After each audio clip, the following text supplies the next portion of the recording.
Hello everyone, welcome back to my channel and the ভিডিওতে সকলকে স্বাগতম জানাই। অনেকদিন পরে আবার একটা নতুন ব্লগ নিয়ে তোমাদের মাঝখানে হাজির হয়ে গেছি।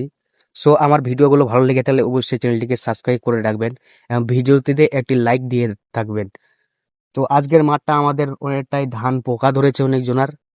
সো অনেকেই অনেক যখন 3-4 রকম বীজ স্প্রে করেছে কীটনাশক, তো অনেকটাই কাজ হয় নাই, কারো কাজ হয়েছে। তো বলা যায় না শেষ অবধি কার ধান ভালো থাকে।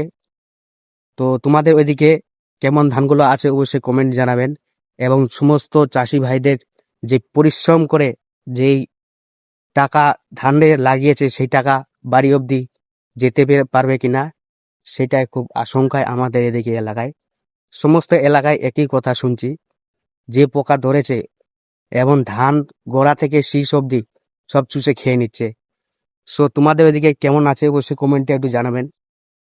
তো আজকে ভিডিও এই অবধি।